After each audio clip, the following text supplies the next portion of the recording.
Why is my mother's handwriting inside a train station she never owned? Lena Carter whispered the words into the darkness, her flashlight trembling in her hand. Dust drifted through the beam like ash as she stood behind the ticket window of an abandoned depot everyone in East Hollow called worthless. 3 hours earlier, she had spent $10 on the building. Now she was staring at the corner of a yellowed envelope wedged behind a loose wooden panel. An envelope bearing a name she had not seen written in 15 years. Her mother had vanished when Lena was 5. The police called it abandonment. The town called it a sad story. But as her fingers brushed the edge of that hidden letter, one cold thought settled into her chest. Somebody had wanted it to stay hidden. 3 days earlier, Lena had been sitting in the driver's seat of a rusted 2004 Honda Civic that no longer started. The car was parked behind a truck stop 40 miles outside East Hollow. Rain tapped softly against the windshield. A blanket covered her legs. A backpack rested on the passenger seat. Everything she owned fit inside it. 2 pairs of jeans, 3 shirts, a toothbrush, a sewing kit that had belonged to her grandmother, and a photograph with cracked edges showing a smiling woman holding a little girl beside a county fair carousel. Her mother. Lena checked her wallet for the 3rd time that morning even though she already knew the number. $31.72. That was all she had left in the world. The overdue storage bill folded inside her pocket said she had 48 hours before the remaining contents of her unit would be auctioned off. A pharmacy receipt reminded her she still owed money for antibiotics she never picked up. Her phone screen showed 3 missed calls from a temp agency and 1 message that simply read, "Position filled." She stared at it for a long moment before locking the screen. Then she folded the photograph carefully and slid it back into her wallet. People often mistook Lena for fragile. She was thin, quiet, young. But 2 years of sleeping in shelters, church basements, and the back seats of strangers' cars had taught her something important. Survival belonged to people who noticed things. The exits in every room, the broken locks, the kind strangers, the dangerous smiles. That morning, while warming her hands around a 99-cent coffee inside the truck stop diner, she noticed a flyer pinned to a community board near the restroom. County tax auction. Saturday. East Hollow Courthouse. Most people would have walked past it. Lena stopped. Maybe because she had nowhere else to go. Maybe because losing everything leaves a person strangely open to impossible decisions. By noon, she was sitting in the back row of a crowded auction room that smelled like old carpet and paperwork. Developers filled the front seats. Men in pressed shirts flipped through folders without looking up. One woman laughed while comparing property values on her tablet. Lena felt invisible among them. The auction moved quickly. Empty lots, foreclosed houses, a warehouse. Then came property number 27, East Hollow Train Depot. Condemned. Closed 23 years. Structural damage throughout.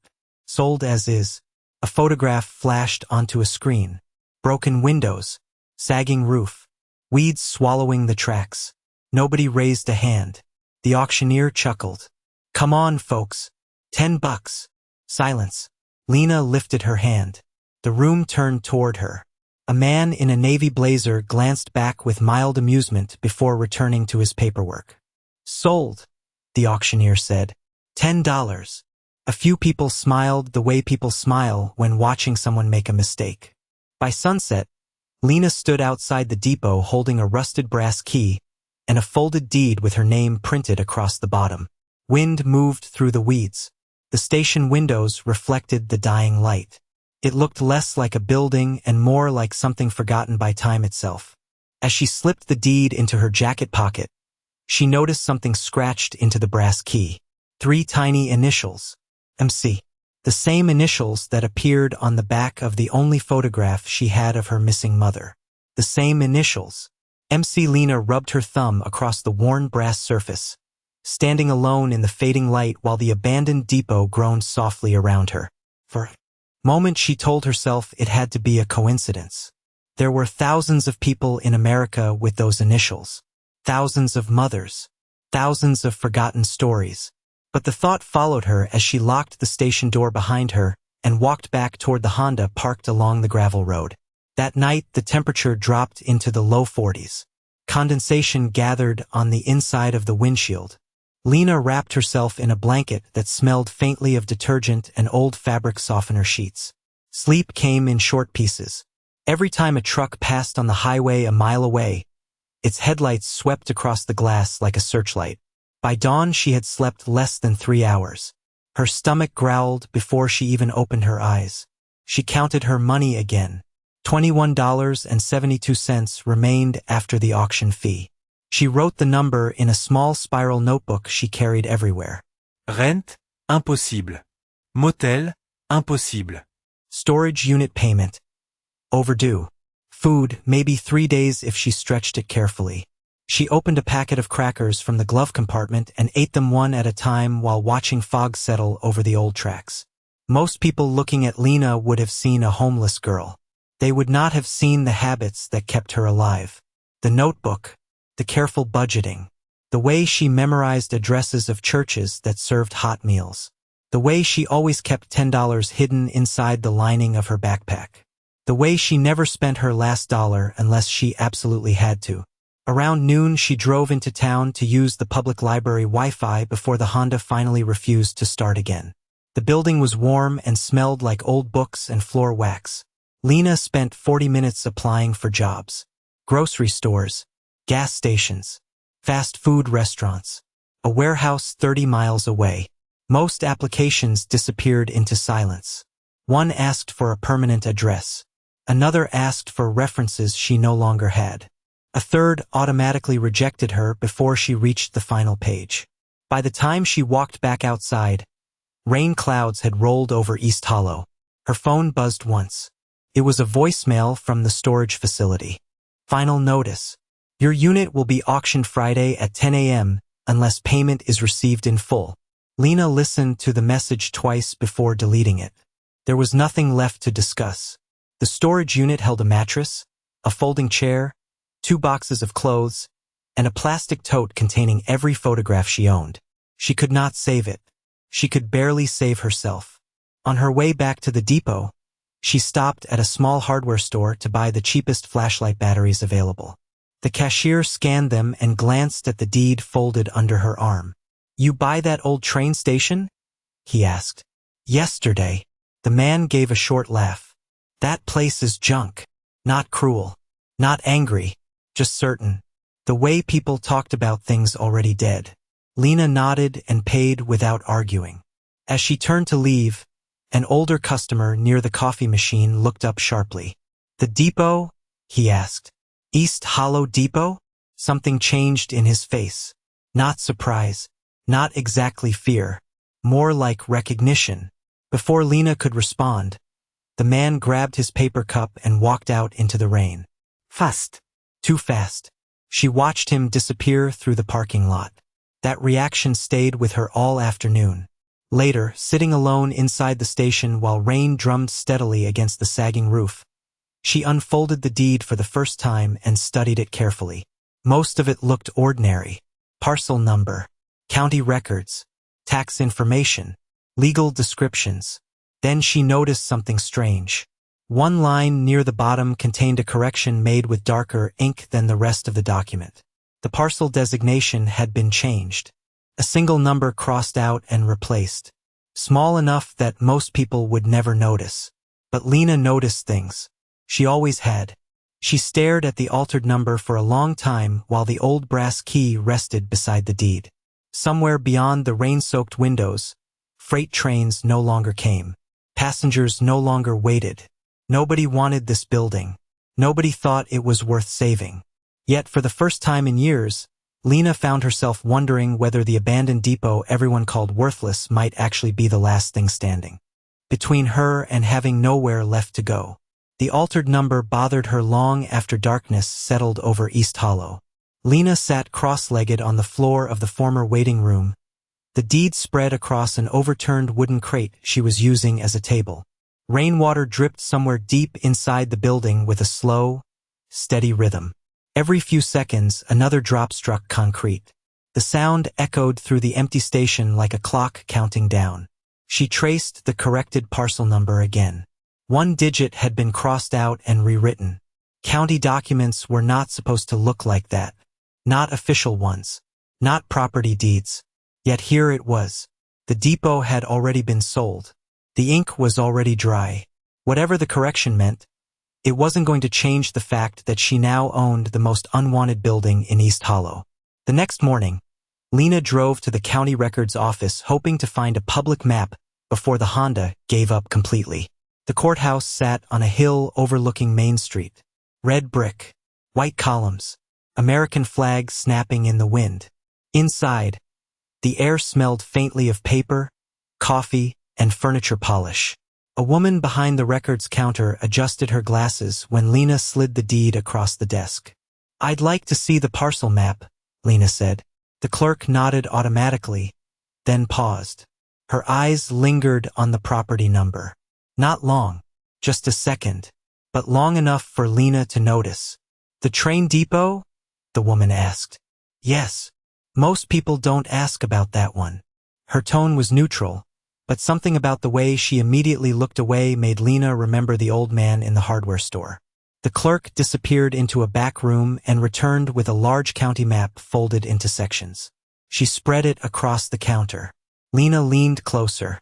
Roads, creeks, property boundaries, railroad easements.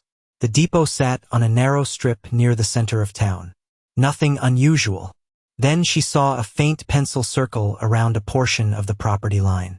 Almost erased. Almost invisible. "What's that?" Lena asked. The clerk quickly folded that section of the map inward. "Probably an old survey note." The answer came too fast. Lena didn't push further. People often told the truth when left alone with their own discomfort. She thanked the woman and left. Outside, sunlight reflected off parked cars. A developer's truck sat across the street. White paint, company logo on the door. The same logo she vaguely remembered seeing at the auction. The driver looked up from his phone as she passed. His eyes moved briefly to the deed tube under her arm, then back to the phone. Nothing threatening, nothing dramatic. Yet Lena felt observed. By afternoon, she was back at the station. She spent 2 hours pulling weeds from the platform and dragging broken lumber into piles. Every board she lifted revealed decades of neglect. Rusted nails, cracked glass, mouse nests. At one point, she found an old timetable buried beneath leaves.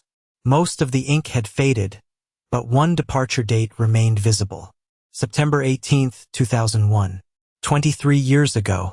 Around sunset, she finally examined the brass key more carefully. The station's front door lock accepted it. The ticket office lock accepted it. But when she tried the storage room near the rear platform, the key stopped halfway. She pulled it back out and frowned. The grooves didn't seem worn enough for a key supposedly decades old. She rubbed dirt away with her thumb and noticed something else. A tiny manufacturer stamp near the base. The date, 2011. Lena stared at it. The station had closed years before that key was made, which meant someone had created it long after the depot was abandoned. The realization settled over her slowly as evening shadows stretched across the platform. Maybe East Hollow Station really was junk. Maybe it was nothing more than a collapsing building nobody wanted. But somebody had altered a county parcel number. Somebody had marked a map. Somebody had made a new key for an old station. And as Lena stood alone beneath the cracked station sign with the deed tucked beneath her arm and the brass key resting in her palm, she had no way of knowing that the building everyone laughed at had been waiting for her far longer than she had been looking for it. The building everyone laughed at had been waiting for her far longer than she had been looking for. That thought stayed with Lena as dusk settled over East Hollow for the second time since the auction. The temperature had dropped again, and a thin wind pushed through the weeds growing between the abandoned tracks. She stood beneath the faded station sign with her backpack over one shoulder, the deed tucked inside her jacket, and the brass key resting heavily in her palm. Behind her, the highway led back toward truck stops, shelters, and borrowed parking lots. Ahead of her stood the depot. For the first time in 2 years, she had a place where nobody could tell her to leave. Even if it was falling apart. Even if the roof leaked. Even if half the town thought she was crazy. The brass key scraped against the lock. Metal protested against metal before finally giving way with a dull click. Lena pushed the door open. The hinges groaned like they had not moved in years. A wave of stale air rolled out to meet her. Dust. Old wood. Rust. Something faintly oily lingering beneath it all, like machinery that had stopped working decades ago but never truly disappeared. Her flashlight beam swept across the waiting room. Wooden benches sat beneath grimy windows. A cracked ticket board still hung on the wall. Fragments of glass glittered across the floor like ice. Near the entrance, a faded calendar curled against the wall. September 2001. 23 years old. 23 years untouched. The silence felt different inside. Not empty. Waiting. Lena stepped carefully across the floorboards. Each step answered with a creak. She moved slowly, studying details the way she always did.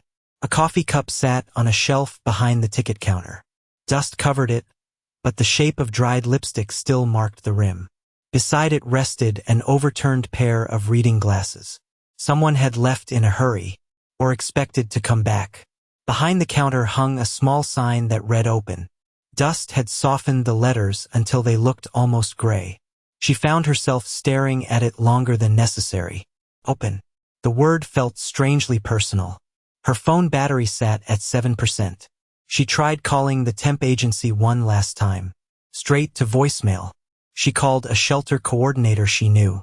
In another county. No answer. The signal disappeared completely inside the station. After a few moments, she lowered the phone and slipped it into her pocket. No jobs. No calls. No backup plan. Just a building everyone else had abandoned. Hunger eventually pushed her into motion. She opened her backpack and inventoried what remained.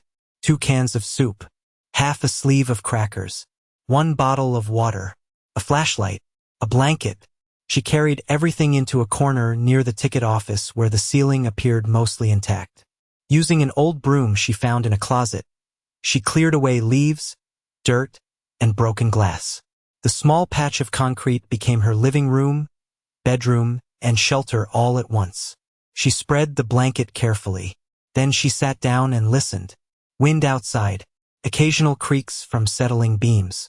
Somewhere above, water dripped through the damaged roof. Drip, drip, drip. The station sounded old but alive. As darkness deepened, Lena explored farther. The rear hallway led toward storage rooms and a freight office. Most doors hung crooked on their hinges. One room contained stacks of rotted ledgers scattered across the floor. Another held a broken radio covered in cobwebs. Near the freight office she stopped. Her flashlight illuminated a section of wall that immediately felt wrong.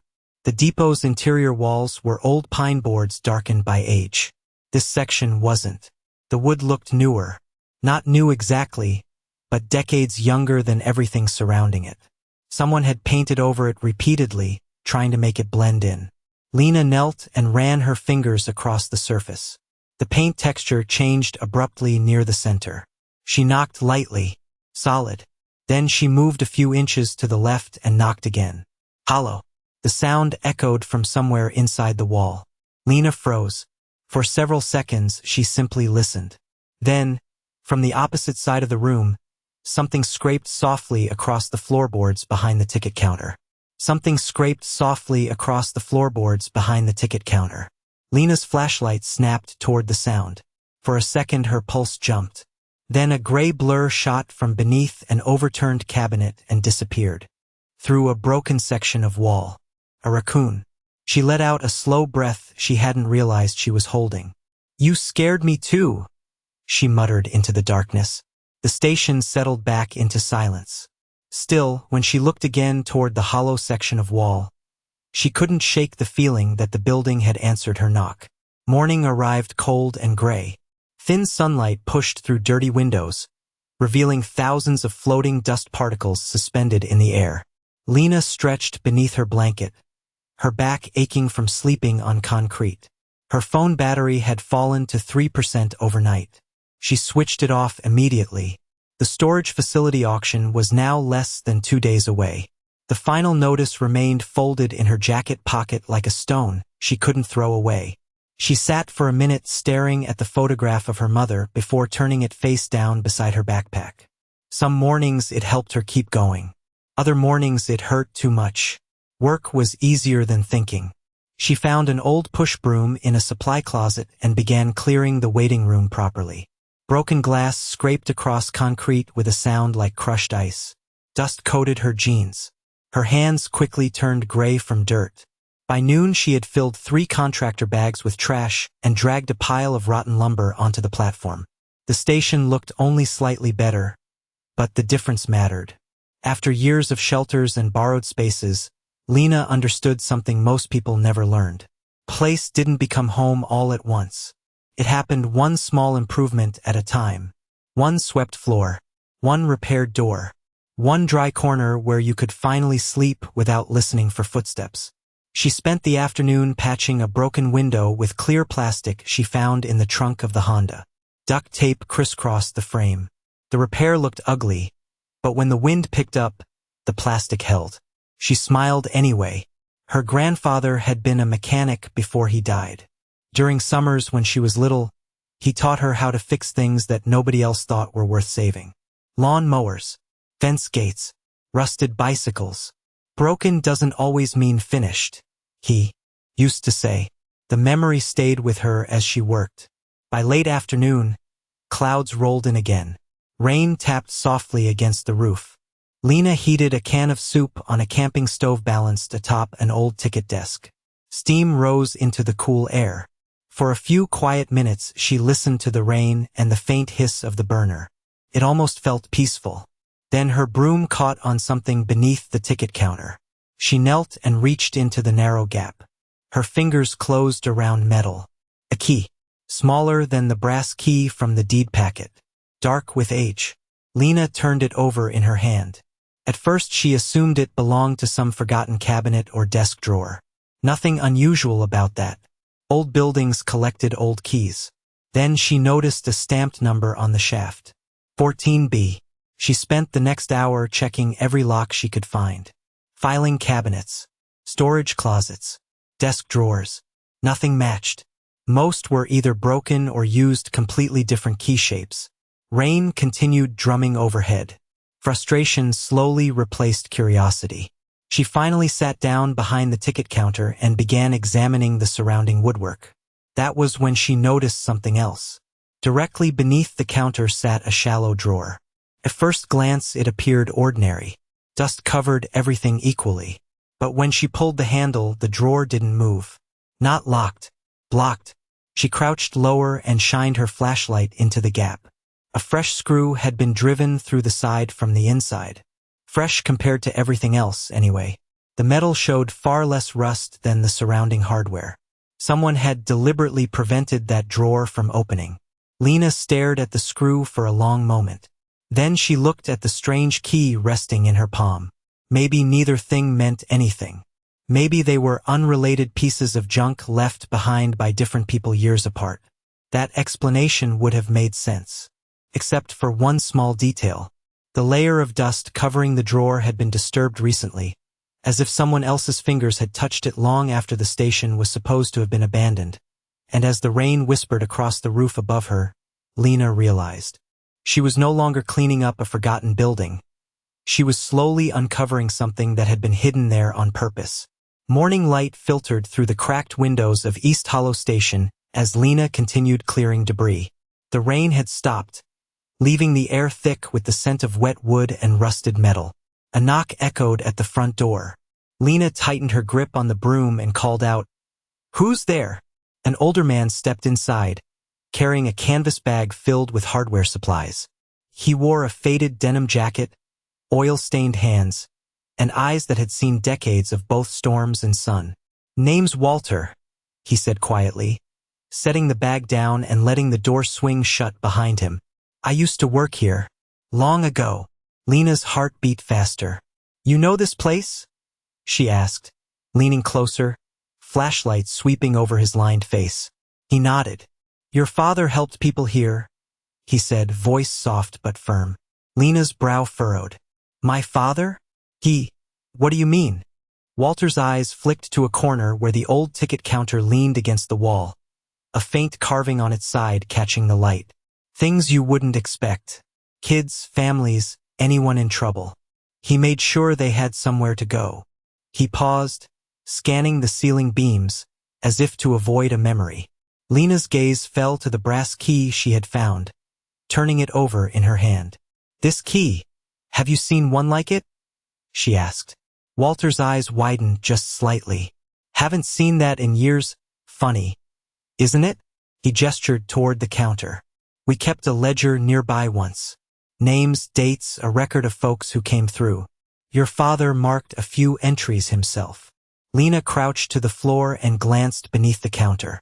Dust covered the area, but she noticed the faint impression of a number on the floor that matched the key's stamp.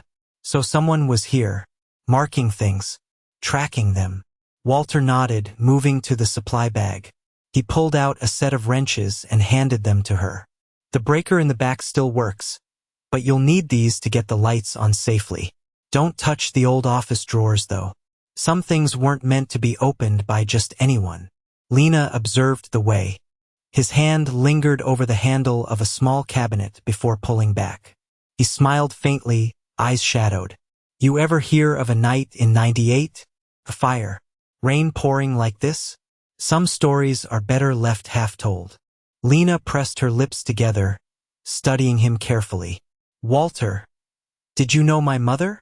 She tilted the photo in her hand, the edges curling, showing a younger woman standing by the depot. Walter's jaw tightened slightly. "I might have seen her once, or twice." He shook his head. "Doesn't matter. You're here now. That counts." He opened the bag and handed her a coil of rope and a box of screws, leaving the number of his cell written on a slip of paper. "If you need anything, you call me. Just be careful what you touch." Lena tucked the paper into her jacket, eyes returning to the counter. The faint carving, the ledger mark, the brass key. It all felt like a map, a breadcrumb trail. For the first time, she realized the station was more than a shelter, more than broken boards and glass. Someone had lived here, cared here, left traces of protection and history. Walter's eyes met hers one last time, and he lifted a finger toward the counter. "Keep that safe.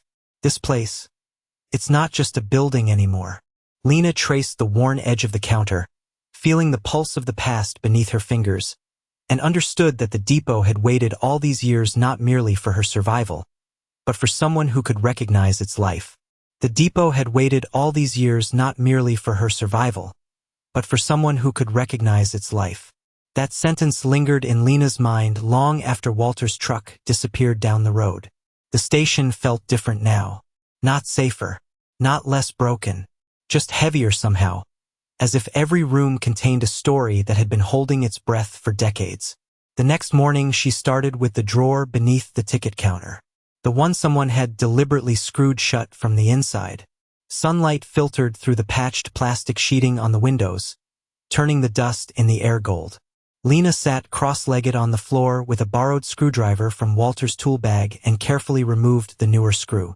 The metal resisted at first. Then it turned free with a sharp squeak. She pulled the drawer open. Empty.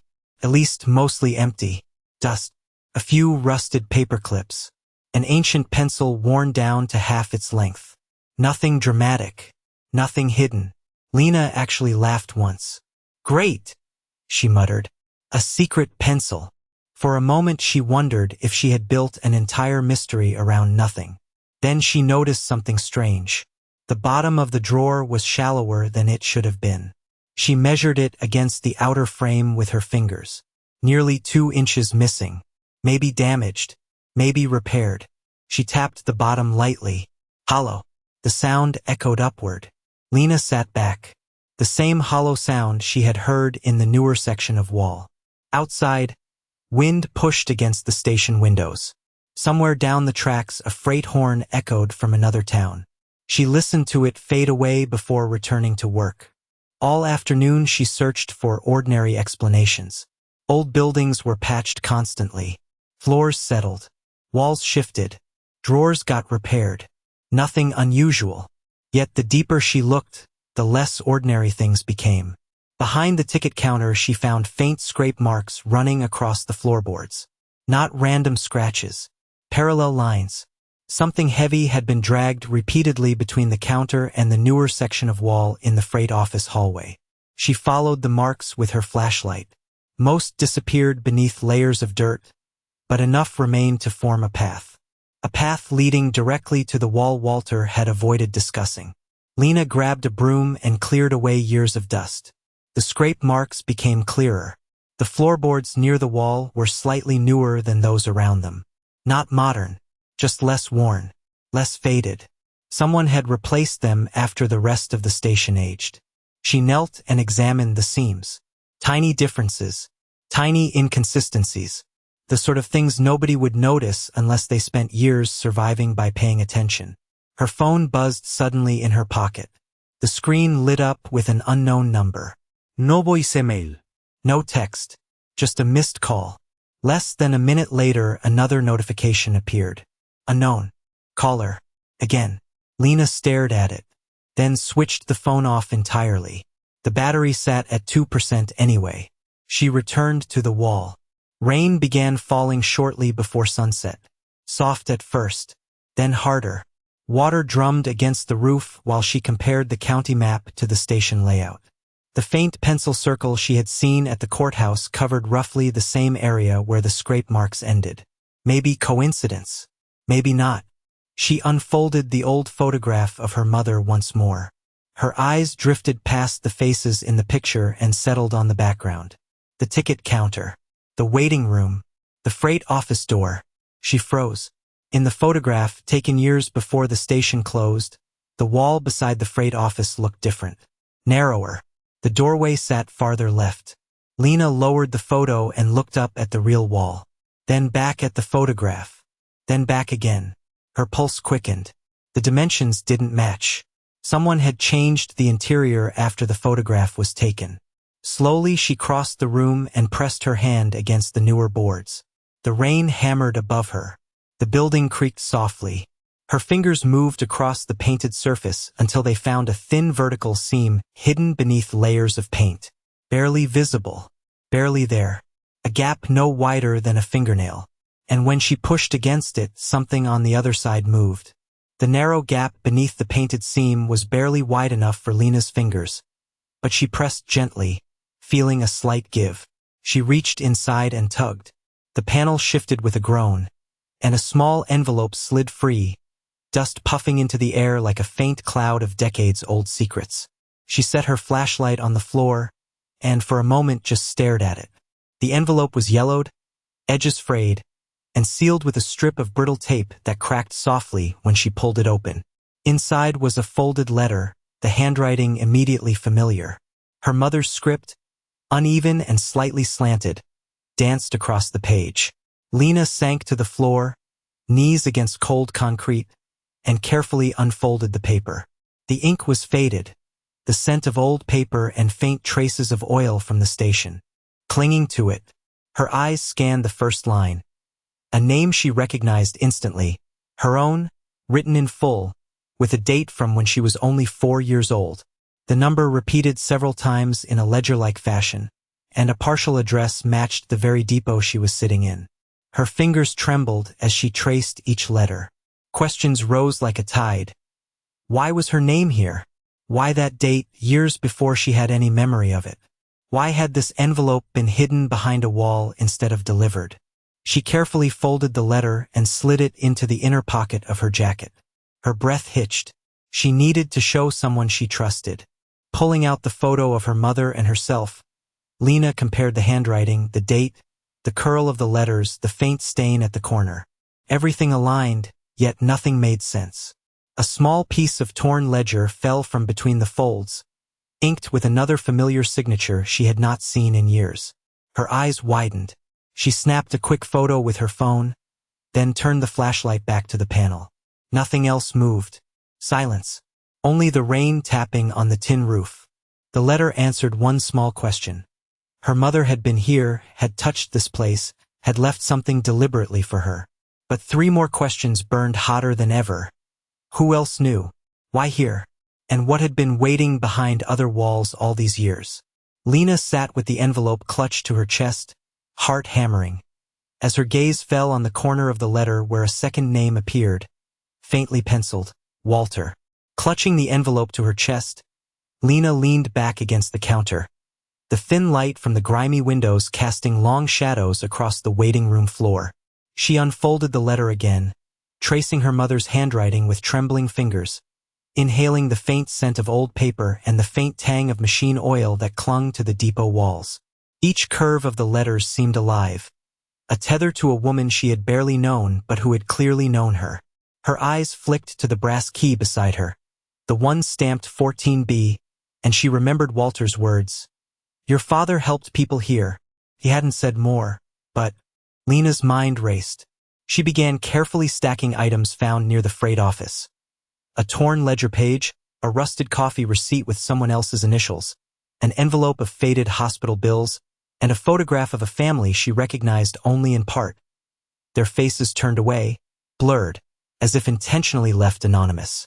Each artifact whispered fragments of a life spent quietly protecting, paying debts, rescuing those in need. Lena lifted the ledger page, feeling the damp edge of paper under her thumb, and noticed a column of names, some crossed out, some annotated with dates. One entry made her freeze, her own name written when she was 4. Next to it, a faint scrawl of Walter's initials and a date almost 2 decades ago. Questions welled instantly. Why had her mother or father gone to such lengths to track her? Who had been watching, waiting? Why had the station been left to rot instead of being shared with the community it had once served? She carefully lifted a small journal from under a pile of debris. The leather cover was cracked, edges frayed, the pages yellowed with age. As she flipped through, she read snippets. Notes on families helped, payments made for medicines, a mention of a fire that forced a tenant from their home, and references to a local developer she had only just heard of, always crossed out or abbreviated, never fully named. The weight of all this pressed down on her chest. Lena sat cross-legged, the journal open on her knees, the letter folded beside her, photo of her mother propped against the counter. She ran her fingers across the ink, feeling the tremor in the handwriting as if her mother had written it in a rush or under strain. A thin thread of realization cut through her. None of this was random. The receipts, the ledger, the journal, they were all pieces of a deliberate pattern. Her parents hadn't abandoned her. They had left her breadcrumbs, securing her future in a world that had tried to forget her. Her heart thumped as she turned another page, reading a line about a parcel of land now long abandoned, with coordinates matching the depot she was sitting in, and a single sentence scrawled beneath it. Only she will know the truth. Lena's breath caught. The realization hit her with quiet ferocity. She had not been forgotten. Someone had been protecting her, guiding her, leaving signs only she could follow, to a secret no one else dared uncover. Someone had been protecting her, guiding her, leaving signs only she could follow, to a secret no one else dared uncover. Lena read that sentence 3 more times before she finally closed the journal. Outside, evening rain slid down the station windows in silver streams. The depot felt smaller now, as if the walls themselves had moved closer around the truth. For nearly 20 years she had believed the story everyone repeated. Her mother disappeared. Her mother left. Her mother chose another life. Yet every document she uncovered told a different story. Not of abandonment, of preparation, of protection. The next morning, Lena carried the journal, the ledger page, and the letter in a waterproof folder borrowed from Walter. She drove the Honda carefully into town, praying the engine would survive another trip. The county records office opened at 9. By 9:15 she was seated at a public research terminal comparing parcel maps against old tax records. The altered parcel number on her deed finally began to make sense. The depot property wasn't just the building. Decades earlier, a rail easement connected the station to nearly 12 acres of adjacent land that had never been transferred when the railroad shut down. According to the older records, ownership remained attached to the original station parcel. Lena stared at the screen. 12 acres in the middle of town. Not valuable enough to make someone rich overnight, but valuable enough to matter. More importantly, Those acres included access rights to a community water corridor that local residents had relied on for generations. She printed every document she could afford. 32 pages. $8.40. Nearly half the money left in her wallet. She paid anyway. Back at the counter, she compared signatures from the journal to county filings. One name appeared repeatedly. Harold Benton. At first it meant nothing. Then she found him listed in multiple development applications spanning nearly 15 years. Benton Development Group. The same logo she had seen on the truck parked outside the courthouse. The same logo from the auction. Lena leaned back slowly. Suddenly the erased parcel number didn't look like a clerical error. It looked intentional. Her phone buzzed as she walked outside. Unknown number. She almost ignored it. Almost. Miss Carter. The voice sounded smooth and professional. My name is Daniel Reeves. I represent Benton Development Group. Lena stopped walking. How did you get this number? A brief pause. Public records can be useful. His tone remained friendly. We understand you recently acquired the old depot. Congratulations. Lena said nothing. We're actually interested in helping you, he continued. That building is unsafe. Significant structural concerns. Environmental liabilities. Frankly, it's more burden than opportunity. He sounded like a banker explaining interest rates. Calm. Reasonable. Dangerous. And, Lena asked, we'd be willing to purchase the property. Cash. Quickly. Save you the trouble. Lena looked down at the folder in her hands. 12 acres. Water rights. Altered records. Hidden letters. How much? She asked. Reeves named a number. $4,000. A month ago it would have sounded life-changing. Today it sounded wrong. Far too low. I'll think about it, she replied. Please do. And Miss Carter. His voice softened. You don't fully understand what you're holding. The call ended. A cold sensation settled into her stomach. Not fear exactly. Recognition. People did not offer cash for worthless property. Especially not property they publicly called unsafe. She drove back to the depot with rain gathering once again above East Hollow. Walter was already there waiting beneath the station awning. He looked relieved when he saw her. Then she showed him the printed records. The old man read silently. His expression changed. Not surprise. Worry. Genuine worry. Walter, Lena asked quietly. Who is Harold Benton? Walter looked toward the tracks before answering. A man who spent 20 years trying to make people forget what belonged here. Before Lena could ask another question, headlights appeared through the rain. A black SUV rolled slowly to a stop across from the station. The driver never got out. He simply sat there watching. And in Lena's folder, tucked between two county maps, rested a newly printed document proving the depot was worth far more than anyone had ever admitted. And suddenly that made it dangerous. The document proving the depot was worth far more than anyone had ever admitted felt heavier than paper should. Lena kept the folder on her lap that night while sitting beneath a battery-powered lantern inside the station. Rain tapped softly against the patched windows. The black SUV had remained parked across the road for nearly an hour before finally disappearing into the darkness. She told herself it might have meant nothing. A wrong turn. A curious driver. But she no longer believed in coincidences. Not here. Not anymore.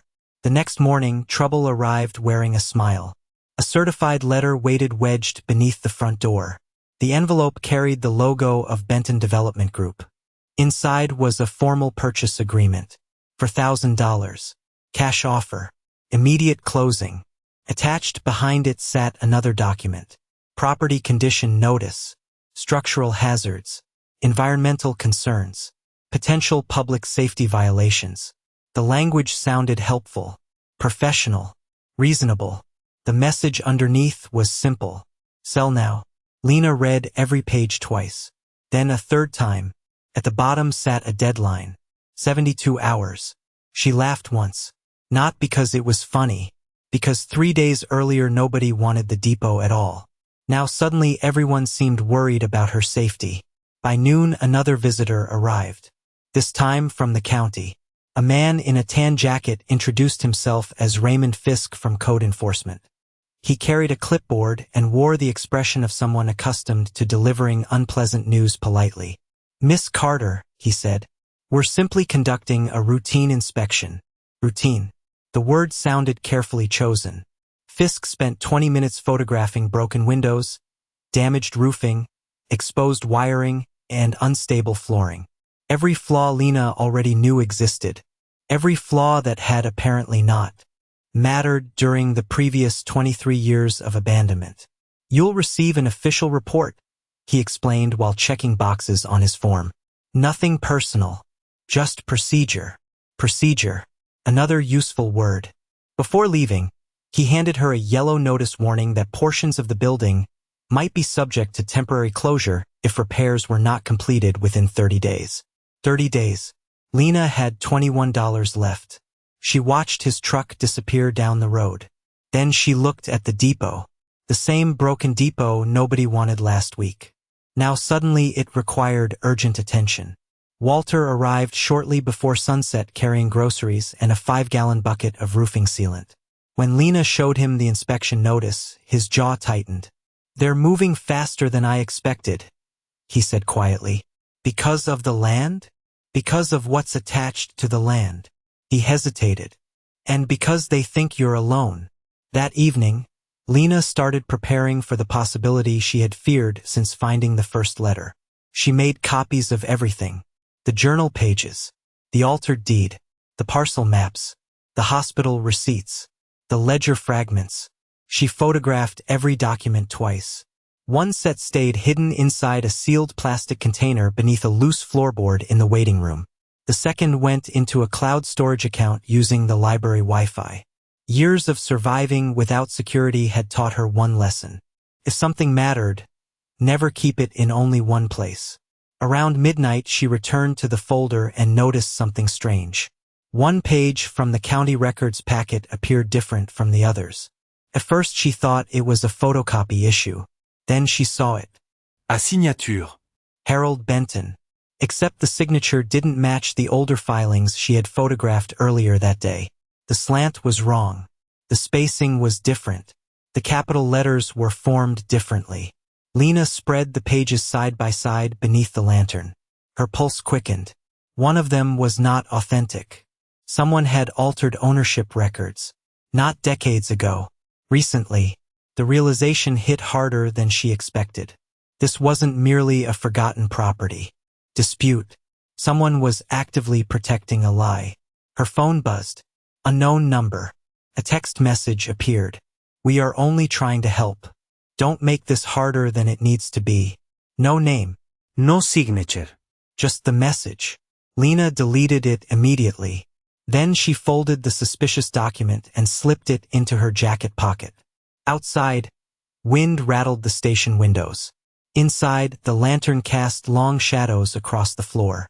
She was still one inspection notice, one court filing, or one bad decision away from losing the depot entirely. But for the first time, she possessed something the people circling the station did not know existed. Proof that one of the documents being used against her carried a signature that should never have been there. Proof that one of the documents being used against her carried a signature that should never have been there. Lena barely slept that night. The forged signature remained folded inside her jacket pocket while the wind rattled the station windows until dawn. By morning, Walter had made 3 phone calls. By noon, a special county board hearing had been scheduled. Officially, it was about the code violations and future ownership questions surrounding East Hollow Station. Unofficially, everyone knew it was about something else now. The hearing took place inside the old county courthouse. The same building where Lena had once sat invisible in the back row of auctions and public meetings. This time every seat was filled. Town residents, former railroad workers, local business owners, county officials, even a few reporters from neighboring counties. At the front sat Harold Benton himself. Silver hair, expensive suit, calm expression, the kind of man who looked comfortable inside rooms where decisions were made. His attorney sat beside him with neatly organized binders. Across the aisle, Lena sat with a borrowed folder and less than $20 left to her name. Yet somehow she felt steadier than she had in years. The hearing began exactly as Benton wanted. Procedures, timelines, safety concerns, structural reports. His attorney spoke smoothly about public liability and responsible redevelopment. The station is unsafe, he explained. Miss Carter is unfortunately not equipped to manage a deteriorating property of this complexity. Several heads nodded. It sounded reasonable. Then Lena stood. Her hands shook slightly as she approached the table. Not from fear, from the weight of what she carried. I'd like to submit additional records, she said. The board chairman nodded. Lena placed the first document on the table. The altered parcel deed. This parcel number was changed. Benton's attorney immediately responded. Clerical correction. Lena nodded. That's what I thought too. She placed the second document beside it. Original county records showing the earlier designation. Then the third. The water easement documentation attached to the original parcel. Quiet murmurs spread through the room. The attorney adjusted his glasses. That doesn't prove wrongdoing. No, Lena agreed. Not by itself. She unfolded the signature comparison next. Old Benton filings beside the newer ownership transfer. Identical names. Different handwriting. Different strokes. Different formation of capital letters. The board members leaned forward. One reached for the pages. Another removed reading glasses and studied them more carefully. The room grew noticeably quieter. Benton remained expressionless. Then Walter stood from the audience. Slowly, deliberately. I worked that station for 27 years, he said. And I remember when those records changed. Benton's attorney objected immediately. The chairman overruled him. Walter stepped forward carrying something wrapped in a faded cloth. He placed it on the table. A ledger. The original station ledger. The missing volume Lena had not known existed. Several people in the audience gasped softly. Walter opened it carefully. Names, dates, land access agreements, community easement records. Every page handwritten decades earlier. Every signature preserved. One entry matched the disputed parcel exactly. The room went silent. Completely silent. Then came the final piece. Lena removed her mother's letter. Not the entire letter. Only the page she had protected from the beginning. The page containing a written statement documenting concerns about altered land records years before her disappearance. Attached to it was a notarized witness signature from a retired county surveyor whose name still appeared in public archives. The board chairman stopped speaking mid-sentence.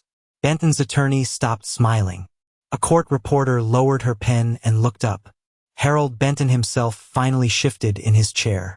For the first time all afternoon, he looked uncomfortable. This is highly irregular, his attorney said quietly. No, Lena replied. What's irregular is 20 years of people pretending this station was worthless. Nobody applauded. Nobody cheered. The moment felt too heavy for that. Instead, one board member requested an immediate independent investigation. Another requested preservation of all county land records connected to the parcel. A third formally suspended further development review until the evidence could be examined. The balance of power had changed. Not completely. Not yet. But enough. As people slowly rose from their seats, Walter squeezed Lena's shoulder. Outside the courthouse windows, sunlight finally broke through the clouds for the first time in days. The station had survived. The truth had survived. And now, standing at the center of a story she never asked to inherit, Lena realized the next question was no longer whether the depot belonged to her. It was what she intended to do with the legacy her parents had spent years protecting. The next question was no longer whether the depot belonged to her. It was what she intended to do with the legacy her parents had spent years protecting. The answer arrived slowly, the way healing often does. Not in a single victory. Not in one dramatic moment. But through dozens of small things finally being set right. Over the following months, the investigation widened. Independent document examiners confirmed the signature discrepancies. County auditors reopened decades of land records connected to Benton Development Group. Easement transfers were reviewed. Missing filings resurfaced. Quietly, without headlines or courtroom theatrics, the story that had been buried beneath paperwork began to unravel. Harold Benton was never marched away in handcuffs. Real life was rarely that neat. But the development proposal was suspended indefinitely. Several disputed claims were overturned. Public scrutiny arrived where secrecy had once lived. And for the first time in years, people in East Hollow stopped speaking about the depot as if it were a nuisance and started speaking about it as if it mattered. More importantly, so did the county. The parcel records were corrected. The original deed designation was restored. The attached community easement was formally recognized. A preservation petition passed unanimously. East Hollow Station would not be demolished. It would be protected. On a bright morning in early spring, Lena stood at the county clerk's office holding a freshly recorded deed. Her name sat printed clearly beneath the corrected legal description. No crossed-out numbers. No altered parcel references. No hidden ownership questions. Just the truth. She ran her fingers across the paper and thought about all the nights she had slept in parking lots believing she owned nothing in the world. Now she possessed something far more valuable than land. She possessed certainty. Back at the depot, the changes continued. Volunteers arrived first. Retired railroad workers, church members, teachers, neighbors who remembered the station from childhood. Walter seemed to know all of them. One brought lumber. Another donated paint. A local electrician repaired the breaker panel for free. A hardware store owner delivered supplies and quietly refused payment. Piece by piece, the station came back to life. The waiting room was cleaned and restored. Broken windows were replaced. The leaking roof was repaired. The old ticket counter remained exactly where it had always stood. Lena insisted on that. Some things deserved to stay. The small office beside the platform became her apartment. Nothing fancy. A narrow bed. A second-hand bookshelf. A tiny kitchen table positioned beside a window overlooking the tracks. Yet on the first night she slept there, rain tapped gently against the roof, and for the first time in years she did not wonder where she would sleep tomorrow. That realization alone nearly brought her to tears. The station itself became something new. Not a business. Not a museum. Something better. A community resource center. A place where travelers, struggling families, and local residents could find assistance, records, and history. Lena framed her mother's letter and placed it behind glass near the entrance. Beside it sat the recovered ledger and several photographs documenting the station's past. Visitors often stopped to read them. Many left with quiet expressions. Some left stories of their own. One afternoon, months later, Walter handed Lena the brass key marked 14B. "You should keep this," he said. She turned it over in her palm. Once it had been a mystery, then a clue, then evidence. Now it felt like something else entirely. Proof. Proof that her parents had not abandoned her. Proof that the truth could survive even when hidden behind walls. Proof that a life could be rebuilt from almost nothing.